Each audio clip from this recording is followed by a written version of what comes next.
Hey guys, Naomi here, your biology lecturer. Perhaps you've heard of me. So today I thought that I'd spend these 3 content blocks that I have going through some essentials, some tips and tricks on how to succeed at HSC biology. Just the key things that you really do need to know. So what I've made for you is this list of some really high mark past questions, and I want you to maybe pause the video or take a screenshot and have a look at the questions and tell me what they've got in common. I've kind of given you a hint here by what I've highlighted, the key parts of the question. And so if you've had a look, what you'll see is that what they have in common is, number one, they ask you to integrate and synthesize content from across the whole syllabus. So they're not going to ask you one dot point most of the time. It'll be about 2 or more dot points that'll ask you to bring together and show your understanding. Number 2, they focus on technology and people. And number 3, of course, they're really bloody hard. So I thought I would be the most useful to you today by spending this first content block talking about the key people in the biology syllabus, and the second one talking about the key technology in the syllabus to equip you to be better able to answer those higher mark questions and to really have a complex and in-depth understanding of the syllabus. The third content block I will use to talk about your general skills for succeeding at HSC biology exams. So how to answer those higher mark questions so that you make sure you're ticking all the boxes, how to draw diagrams, things like that. So let's get started. So the first person we come to terms with is Lamarck, who presents his inheritance of acquired characteristic theory. The idea that if this tiny little giraffe here stretches its neck to reach leaves that are high up, it'll develop a longer neck over the course of its life, and it will then be able to pass its longer neck onto its offspring, leading to offspring have longer and longer and longer necks. So the idea that acquired traits can be inherited by offspring. We know now that this theory is really not true. It's not the dominant theory that we're going with now, and that's because acquired traits generally don't have a genetic basis and so can't be passed on. Now we're on to Darwin and Wallace, my absolute guys. Love these guys. Their theory of evolution by natural selection you need to know pretty much like the back of your hand. So let's go through it now. So in any generation, there are offspring that do not reach maturity and reproduce. Their characteristics are removed from the population because they're not able to reproduce and pass them on. So in any population, there are variations between individuals. We're not all the same. We all have different genes. The organisms that survive and reproduce will be the ones that have favorable variations, so their genes will make them better suited to their environment, allowing them to survive and reproduce. They're well adapted. And of course, the fourth one, favorable variations are the ones that are passed on to offspring because they're the ones that are able to survive to reproduce. And as a consequence of that, these traits, these variations become more common in the population. So the key here is that the population will change over time to be adapted to the environment. So the population will have characteristics that suit survival for that specific environment. So for a couple of examples of evolution by natural selection, we've got over here Darwin and his finches. This is divergent evolution, so they've got a common ancestor, and because of geographic isolation, the birds are separate. They evolve different characteristics to match their environments. We've also got here convergent evolution, so we can see a fish, a reptile, and a mammal, so very different genetic origins, very different ancestors, evolving similar characteristics because they live in a similar environment. So kind of opposites, approaching it from different angles. So let's do a practice question to make sure that we understand. So have a read of the question. It's essentially asking us to apply our understanding of Darwin and Wallace's theory of evolution to the death of rabbits by a virus and then their population numbers recovering. So what we've got to do here, of course, is explain Darwin and Wallace's theory, explain why it's relevant, and link it to how exactly the rabbits recovered. So let's do that then. So essentially we've gone, there are variations in every population, and the individuals with favourable variations will survive to reproduce, thus propagating their favourable trait in their population. So how does that link to these rabbits that were killed and then over time the numbers recovered? Well, resistance to the virus was a favourable characteristic that some of the rabbits happen to have because there's variation in a population. So the rabbits with this resistance were able to survive and reproduce, to pass on their trait. So the ones that weren't resistant immediately died off, they were killed. Numbers dropped. But over time, the rabbit population recovered because those that were resistant were able to reproduce, pass on this resistant gene, and the rabbits were able to survive and propagate. Great, now let's talk about Eldridge and Gould. Also great guys. So their theory was of punctuated equilibrium, the idea that evolution occurs really fast at certain points and pretty much not at all at other points. And this makes sense, and it's consistent with Darwin and Wallace's theory because we know that organisms evolve to match their environment. If the environment's not changing, why would we change? If we're already perfect for it, there's no need to evolve. Lots of characteristics are favourable for it. So, some good evidence for this is the fossil record of dinosaurs in the Judith River area. Essentially, what we saw from the fossil record was that the dinosaurs pretty much looked exactly the same for 5 million years, a really long time. And then suddenly, a new species seemed to appear over the course of just 500,000 years, which is very fast, evolutionary speaking. So, especially in comparison to the 5 million years where they seem to stay the same, that's not consistent with Darwin and Wallace's theory, which suggests that species should be gradually evolving as time goes on. So, what happened? Well, the fossil record, paleontology, shows us that what happened in the area was that sea levels rose. As the sea levels rose, dinosaurs were forced to move out into a new environment. They then had to adapt to suit their new environment, following which sea levels in the Judith River dropped again. They were able to move back, and because they'd evolved in their new environment that had a lot of pressure to evolve, they looked completely different over the course of 500,000 years, even though they hadn't changed for 5 million years previously. So there's more evidence for this because we found transitional forms or fossils that bridge the gap between one species and another. We found them around the area. So essentially, Darwin and Wallace said this, that evolution is progressive as time goes on, as species gradually evolves into another. We got dum, dum, dum. But Eldridge and Gould modified this theory by explaining that in a rapidly changing environment, evolution's got to occur pretty quickly so that species can survive. The ones that are best suited to this rapidly changing environment will survive and pass on their genes. In a stable environment, there's not much evolution occurring at all because there's no environmental pressure to change. So we can see here, lots of evolution, not much because it's stable. Lots of evolution because the environment's changing, stable again. Hopefully that makes sense.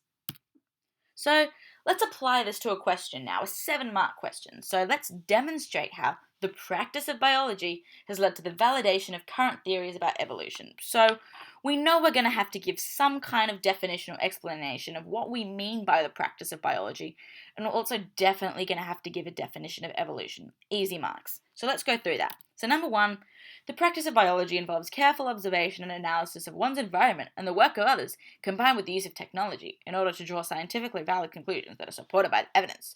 So essentially just rattle off something like that. And then, of course, your definition of evolution that you've memorized and that you really understand, the change in a species over time as a result of environmental pressures selecting for favourable characteristics. And now we talk about how the actual practice of biology has led to current theories. So we need to give some examples of theories and some examples of the practice of biology. So here we go. We've got divergent evolution, so Darwin and his finches, like we saw, and the practice used was comparative anatomy to show that. So then we've got the second example of punctuated equilibrium. So that's Eldridge and Gould, the dinosaurs in Judith River as evidence. So that's paleontology as evidence. So we've got here practice of biology, theory of evolution, practice of biology, theory of evolution. Obviously, you'd write a bit more about each. You'd go into a bit more detail about evolution here and about what comparative anatomy means, which is another dot point that you've covered. You've also go into more detail about the dinosaurs in the Judith River, and you explain what paleontology is, so the study of fossils. But essentially, this is full marks, and you've answered all parts of the question here. And yes, you are allowed to underline, and you are allowed to write numbers to show what your points are. Anything that will give you marks is a good idea, or indicate to the marker that you've answered all the questions, all parts of the question.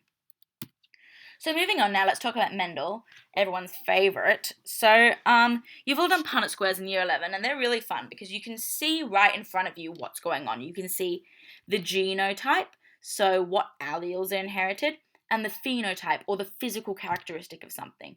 So Mendel's theories of independent assortment and random segregation, which he displayed and tested on pea plants, as you know, essentially showed that inheritance is determined by random factors, now known as alleles, passed on to offspring. And an individual inherits one factor from each of its parents.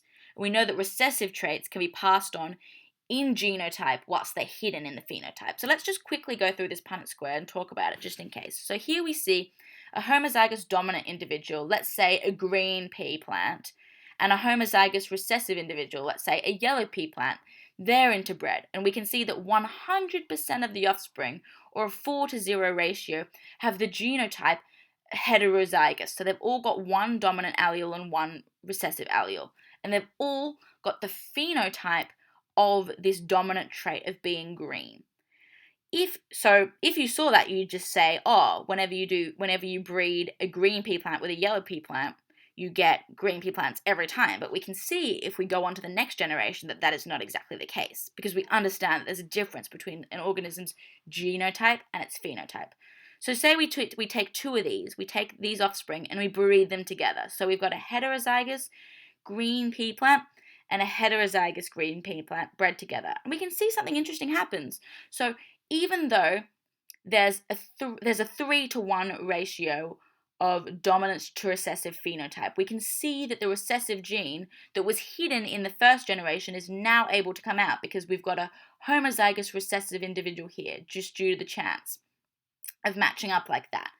So whilst we've got the phenotype ratio of 3-to-1, we've got the genotype ratio of 1-to-2-to-1. And this is the Mendelian ratio. This phenotype, the idea that a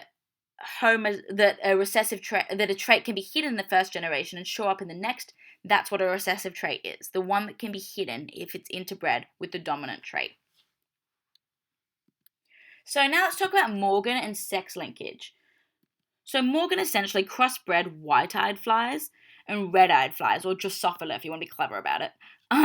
He found that the ratios he observed were not as simple as Mendelian crosses. He didn't get that 1-to-1 ratio, and he was like, what's going on? So he found that males had white eyes if they inherited just a single recessive allele, let's say.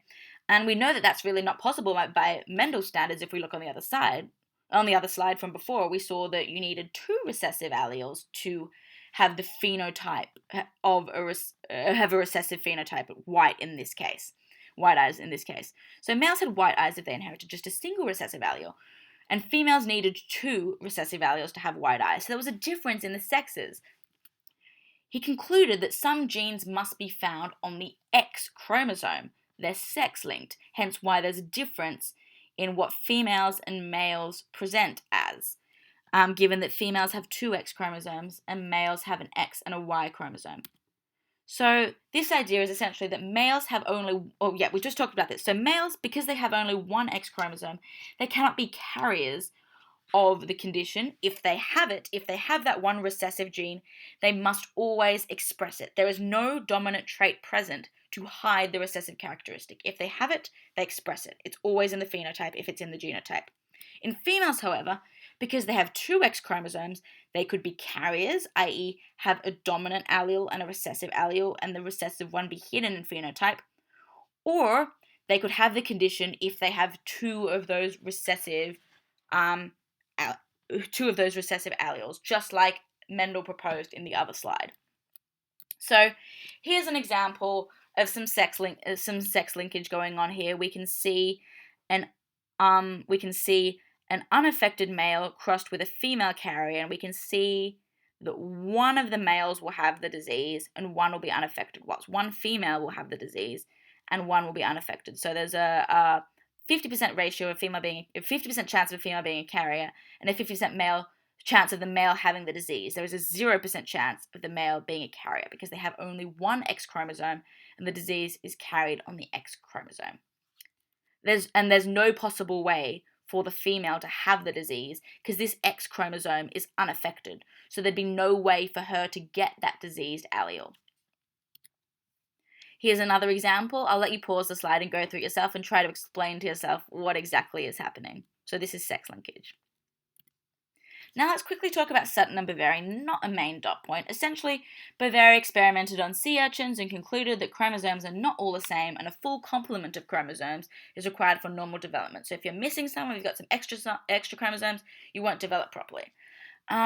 Sutton experimented on grasshoppers over here and concluded that chromosomes carry genes, and genes on the same chromosome are inherited together.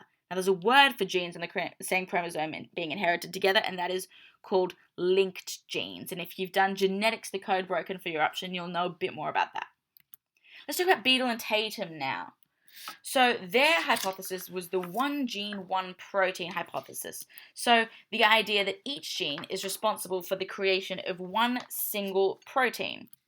So essentially they used radiation to mutate specific genes in bread mold or Neurospora crassa to make the bread mold unable to produce specific enzymes. So the idea that if they don't have functional proteins, they won't be able to make functional enzymes. So they made multiple strains, each able to produce different things, and concluded from that they were able to find out which enzyme was lacking in each strain and found that the genetic mutation was at a specific site on the chromosome and each was associated with a different enzyme, if that makes sense. So essentially, they were able to conclude that the gene that they'd mutated was responsible for the creation of the protein that they were then unable to produce. This was later changed to the one gene, one polypeptide hypothesis because we know that genes form polypeptides, which form proteins, whereas Beadle and Tatum skipped straight to genes form proteins, but there's a step in the middle. And we'll quickly go through this right now. You can take a screenshot of this if you want. This is my diagram of protein synthesis, or polypeptide synthesis to be correct about it. So we can see here the DNA strand unwinding in the nucleus of the cell. You've got mRNA matching up with the DNA, coming out through the nuclear pores into the cytoplasm, landing onto a ribosome, tRNA bringing matching anticodons to meet these codons here, which produces, as they meet, a polypeptide. So a polypeptide chain is produced until we hit a stop codon, like AUG, which signals to the polypeptide to cut it off, and that is enough, and the polypeptide is released into the cytoplasm. And I've written here only exons because introns are cut out. Introns do not go in to make polypeptides, only exons do. Great. So now let's test and make sure that we understand. So Beadle and Tatum's experiment involved the analysis of bread mold growth. So bread mold uses an enzyme to make the amino acid arginine. The diagram shows bread mold growth after culturing on two different media. In one part of the experiment, the bread mold had been irradiated before culturing, so just like Beadle and Tatum did. So how do these results support the one gene, one protein hypothesis, just as we were talking about? So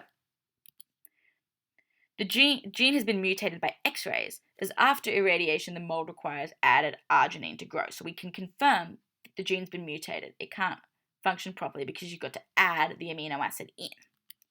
From this we can extrapolate exactly what I just said, that the gene has been mutated.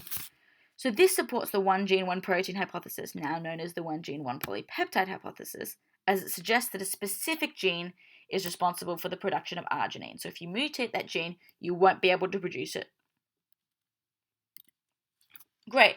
Now let's talk about these guys. So Franklin, Wilkins, Watson, and Crick are most commonly presented together in the context of teamwork in biology. So let's talk a bit about what they each did. So Franklin and Wilkins. So Franklin used X-ray crystallography to discover DNA's double helix shape. So this is now known, the photo she took is now known as photograph 51. And Wilkins, this guy, showed his mate Watson Franklin's work. So Franklin and Wilkins did not work well together. They were well known to be antagonistic towards each other. So they didn't work well together. If they had spoken to each other, they would have been able to know that what Watson and Crick were working on through Wilkins, and Wilkins would have been able to understand better Franklin's work. Watson and Crick came up with a model of DNA and used Franklin's findings to produce a 3D model of it. They based their research on Edward Chargaff's work on the complementary nature of nitrogen bases. So they were able to find the double helix structure of DNA and how the nitrogen bases match together to produce a fantastic model of DNA, which is now pretty much accepted. So they published their findings and received credit, as did Wilkins, but Franklin was never really acknowledged. She didn't receive a Nobel Prize like the other three, although she was dead at the time, and the Nobel Prize isn't really given posthumously. So make of that what you will. But you may be asked to talk about the teamwork between them. And essentially, these guys worked really well together. These guys didn't. So I'll let you read this yourself. It's kind of what I was talking about. And these are the kind of things that you can talk about when you're discussing the efficacy of teamwork and the idea that scientists use the work of other scientists to further their own understanding and to be able to develop their own theories. So a lot of it is about collaboration, good communication, and teamwork and appreciation of what others can do with their own specific skills. Great, so now let's get on to search for better health. We're almost there at the end of this content block. Guys, doing a really good job. So Pasteur's main claim to fame is that he disproved the theory of spontaneous generation. The idea that organisms are kind of magicked out of thin air, that a bundle of wood can just, randomly have some microbes in it. We know now that this is not true, thanks a lot to the work of Pasteur, because he showed that organisms come from pre-existing microorganisms and was able to conclude with his germ theory of disease. So you need to know these two keywords. He disproved the theory of spontaneous generation by coming up with the germ theory of disease. And you've done a prac about this in class, most likely, where you probably did something along the lines of this, which is exactly what Pasteur did, actually, which is, so he sterilized some beef broth in here to make sure there were no microbes in there beforehand, so controlling the variables. He then broke the neck off one of the flasks, so allowing potential microbes to enter, whilst kept the neck on the other flasks, so microbes can't really get in. And he found over time that the one with the broken neck, where microbes had access into, that had the microbial growth, whereas the one where he kept the neck on had no growth. And so he was able to conclude then that the microbial growth in there didn't just happen randomly, otherwise it would have happened in there as well, this being the control. It happened because the organisms were able to enter. And this has really significant implications for our understanding of disease nowadays. So if organisms have entry to your body, they're able to cause disease. So Koch has his postulates, and essentially in his postulates, he linked specific microorganisms with specific diseases. And his postulates are another one of those things that you just need to know off by heart really well. So essentially the aim of the postulates is we want to prove that a specific microorganism causes a specific disease.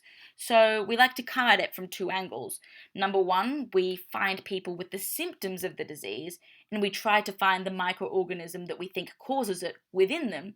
And then number two, we put the microorganism we think causes the disease into healthy people to see if they develop the symptoms of the disease. So we kind of approach it separately from two different angles, and we should come to the same conclusion. So the idea that if both are true, we can conclude that the organism we believe is the cause of the disease actually caused it. So to kind of reiterate this, these are the steps. So the organism must always be present when the disease is present. Otherwise, how would the disease be caused? We got to culture the organism from the host of the disease and grow it in a pure culture. So get the organism by itself. Then we give the organism to a healthy person to see if they develop the same symptoms as the person in the first step. And if they do, we take out the microorganism again and we check that it's the same as one. So that's a double checking thing to make sure that the microorganism is causing the symptoms we believe it does. So again, you just have to memorize those steps. So let's do a practice question. So we've got to explain the contributions of Pasteur, Koch, and Macfarlane-Burnet and explain how they've increased our understanding of the nature and prevention of infectious disease. I haven't talked about Burnet so far because he's not actually a dot point. He's just a title of one of them. But we'll go through him in these questions. So we know that Pasteur came up with the germ theory of disease, the idea that disease is caused by microbial, if I can speak, pathogens. So we know that Koch came up with his postulates, linking specific microbes to specific diseases.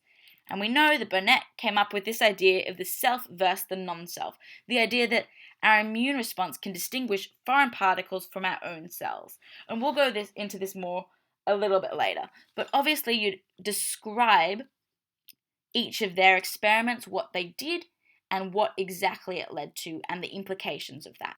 Great, that's it for this content block. Well done, guys. See you at the next one.